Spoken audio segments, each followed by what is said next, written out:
Mais qu'est-ce qu'on est catastrophique en défense. Au moment où je vous parle, le Real Madrid est en train de se faire laver par le Betis. Et peu importe le résultat qu'il y aura à la fin, ça ne changera pas le niveau que ces défenseurs-là nous ont montré aujourd'hui. Avant même de parler de Carlo Ancelotti et ses choix bizarres, parlons déjà de la défense, le duo Rudiger-Alaba. Déjà, on a Rudiger qui depuis quelques temps me déçoit. Le gars, il est mauvais, faut se le dire. Aujourd'hui, son match est juste pété. À l'image de cette photo où il est en train d'étrangler un joueur du Betis. Ça, c'est quelle manière de défendre ça? C'est vrai qu'on a dit qu'on aime bien ton côté agressif, mais essaye d'être un peu intelligent dans ton jeu aussi. Et déjà que le niveau de Rudiger est très bas ces derniers temps, cet homme-là a eu la magnifique idée d'aligner sur la même défense Rudiger et Alaba. Et en plus de ça, il te met Vasquez à côté. Comment tu veux défendre? Comment tu veux défendre avec ça là? On a un depuis 2014, le frérot n'a pas joué. On le met quand même titulaire devant Raúl Asensio qui est tout le temps bon.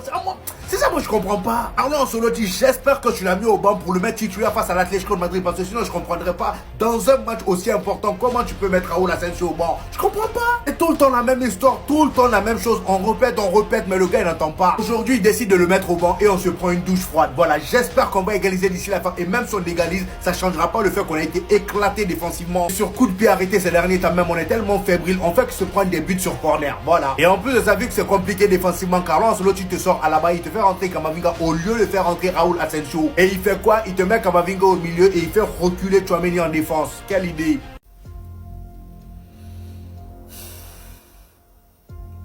Parfois, je me demande pourquoi je supporte ce Real Madrid, pourquoi je supporte ce club. Il y a des mois où ils te donnent des mots de tête.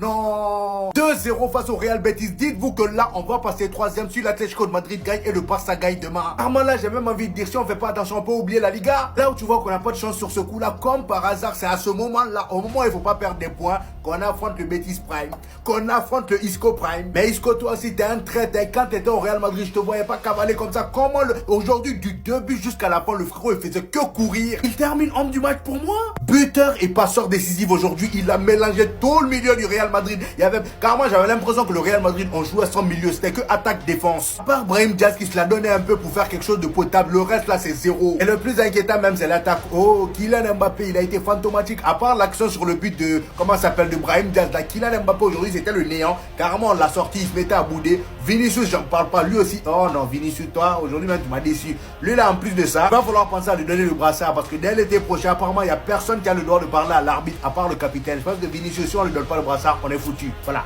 Il va jamais jouer. Parce que si t'es pas capitaine et que tu parles à l'arbitre, tu te prends un carton jaune directement sans discuter. À bon entendeur, salut.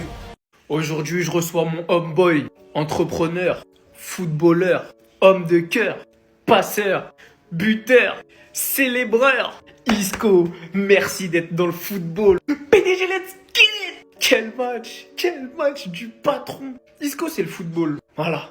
Isco, il fait partie des joueurs, même quand il joue au Real, la plupart des Barcelonais, on l'aimait bien. On aurait même aimé l'avoir dans notre club. Voilà la réalité.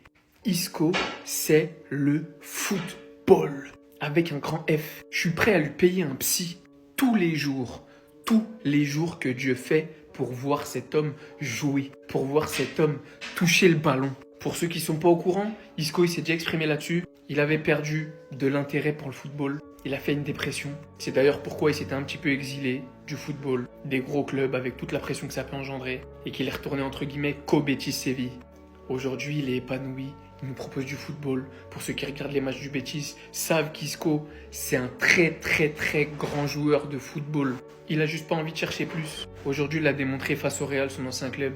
Il célèbre. Ça devrait pas poser de problème aux Madrilènes. Ça les dérangeait pas quand c'était Dembélé qui célébrait contre nous. Mais la réalité des faits, c'est que ce joueur-là, aujourd'hui, avec le talent qu'il a, les performances qu'il affiche, il est titulaire dans 95% des clubs au monde. Et je suis sympa. Il serait titulaire avec ce niveau-là dans quasiment tous les clubs du monde, même au plus haut des plus hauts niveaux. C'est un petit peu du gâchis en vrai, c'est égoïste de dire ça. Mais je rêverais de voir Isco dans un plus grand club aujourd'hui me faire rêver quand je le regarde toutes les soirs en Ligue des Champions. Mais tant que lui il est heureux, c'est le principal, c'est l'essentiel. En tout cas, merci pour le match que tu m'as offert ce soir. Grand monsieur, chapeau. Waouh! Je vous l'ai dit, vous serez plus jamais premier. Quel match du Betis! Quel match des Sévillans! Victoire 2-1 face au Real. Et croyez pas que c'est un hold-up. Si vous avez pas vu le match, les hommes mentent mais pas les chiffres. 2,24 d'expected goals. Mis à part la possession qui était un peu plus pour le Real, le Betis a sorti un très grand match. 18 tirs au but, le double de tirs que le Real. 3 tirs cadrés. Le Betis était au-dessus ce soir. Faut parler de football objectivement. Isco, Johnny Cardozo, Altimira, quel match de patron.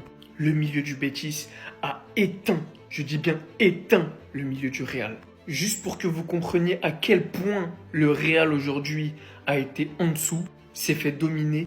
Carlo Ancelotti a rentré Arda à la 60e et Carlo a sorti Kylian à la 75e pour faire rentrer Endrick. D'habitude, il joue jamais. D'ailleurs, c'est tellement pas un cadeau. Des fois, le Real domine certains matchs de la tête et des pieds.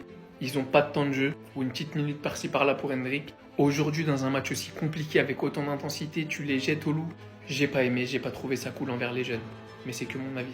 Personnellement, je retiens juste le classement.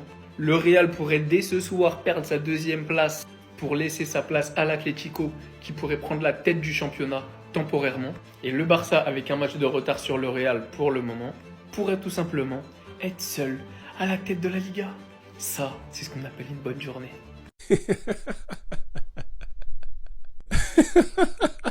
Dans votre texte, vous disiez que la Liga était de nouveau acquise. Dans votre texte, vous disiez que les Avengers allaient marcher sur la Liga. Vous avez 4 défaites. Pour une équipe qui devait marcher sur toutes les compétitions, les gros matchs, on vous voit pas. Ça riait de nos défaites. On est devant.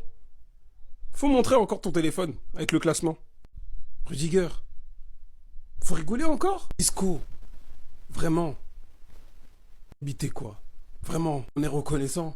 On te salue fraternellement. Tu seras notre frère. Ici, dans le au-delà. Le mec a donné toute sa vie jusqu'à célébrer son but sur penalty pour le 2-1. Pourtant, des décisions arbitrales ou bizarres, il y en a eu, hein. Et même, il y a un pénal qui n'a pas été sifflé pour le Real, de mémoire. Mais il y en a 2 qui ne sont pas sifflés pour le Betis. Ceci étant dit, quand tu vois le match, divisé en 2. L'équipe est divisée en 2. L'ancien, vous le faites cavaler au milieu de terrain. Il a 40 ans. C'est Bayos et Bellingham. Leur absence ont pesé. Vous êtes le Real Madrid. Normalement, vous devez gagner tous les matchs sans avoir besoin des joueurs. Pourtant, vous avez ouvert le score sur une passe D de Mendy qui n'a pas donné de passe D depuis octobre 2022. Ça faisait un bail pour Brahim Diaz. Et Courtois, qu'est-ce qui vous sauve le fiac? En fait, d'habitude, c'est ça. C'est soit Courtois qui sauve le fiac du Real, soit il y a Vinicius Mbappé qui les sauve. Là, il n'y a pas eu de sauveur ce soir. L'équipe, elle a été éteinte par les individualités. Enfin, les individualités étaient éteintes. C'est des choses qui arrivent. Ils sont humains. Mais cependant, Courtois a répondu présent. Ça se moquait de notre match nul. MDR.